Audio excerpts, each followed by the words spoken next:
আমন্ত্রিত আজকে দোয়া এবং আলোচনা আমাদের শ্রোতাভাজন সভাপতি আমাদের সভাপতি শ্রদ্ধা ব্যক্তিত্ব যিনি সাতক্ষীরা জেলার 22 লক্ষ মানুষের কাছে সবচেয়ে বেশি শ্রদ্ধাপত্র ভূমিকা, যিনি 1978 সালে বিএনপি জন্মলগ্ন থেকে এই দলের হাল ধরে গেছেন এবং এই বাংলাদেশের শেষ প্রান্তে শ্যামনগর উপজেলা বিএনপি তিনি প্রথম থেকে প্রতিনিধিত্ব করেছেন। অনেক রাত প্রতিকারের মধ্যেও তিনি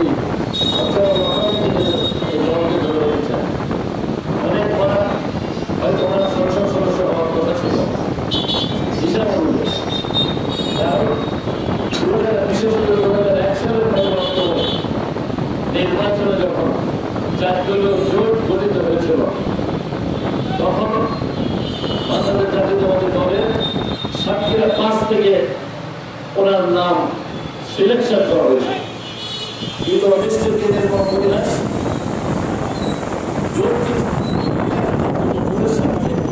আমাদের দাবি, আমাদের দেশনেত্রী, আমাদের প্রধানমন্ত্রী, আমাদের দলের চেয়ারপারসন বাধ্য হয়ে সিটটা ছেড়ে দিয়েছে।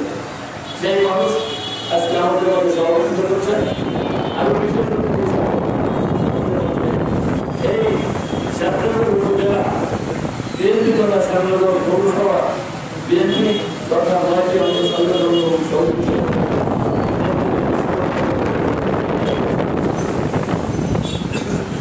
বেতন ছাত্রদের দিয়ে সম্পর্কে অনেক সময় আপনারা সাক্ষী করবেন। তিনি ছিলেন বাংলাদেশে মহান স্বাধীনতা ঘোষকের স্ত্রী, তিনি ছিলেন বাংলাদেশের সেনাবাহিনীর প্রধানের স্ত্রী, তিনি ছিলেন বাংলাদেশের নির্বাচিত রাষ্ট্রপতির স্ত্রী, তিনি ছিলেন বীর মুক্তিযোদ্ধা, মহিলা মুক্তিযোদ্ধা। তারা স্বামী মুক্তি করেছিল রণাঙ্গনে, বীরত্ব অত্যাচার পেয়েছেন, কিন্তু উনি কোনো আপোষ করেন নাই। অনেক অত্যাচার অবিচার নিয়ে আত্মসমর্পণ করেন নাই, ওই মুক্তিযুদ্ধের সাথে নিজেকে সম্পৃক্ত করেছিলেন।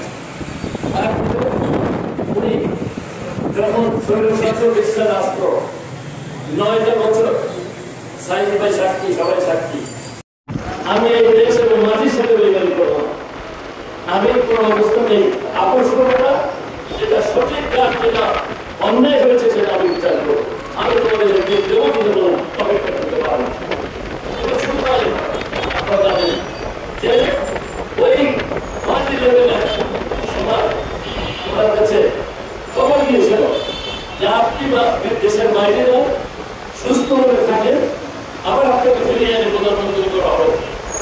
অনেকে অভাব দিয়েছিল, সে কাছে উনি বলেছিলেন আমার বিদেশের মাটিতে কোনো থাকার জায়গা নেই, স্থান নাই, আমি যাবো না, আমার এই মাটি মানুষকে ছেড়ে যাবো না, এইখানেই আমার সবকিছু, আমি এখানে থাকবো, আমি যাবো।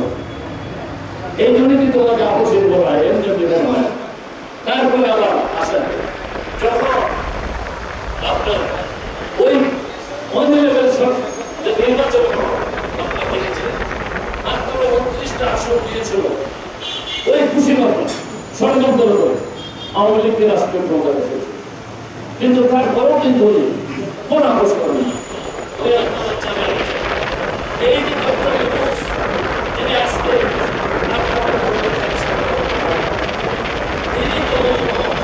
এমন কোন উল্লেখযোগ্য মানুষ মানুষের কথা ছিল না, শুধু উনি আপনার একটা দিয়েছিলেন পুরস্কার, পুরস্কার দিয়েছিলেন।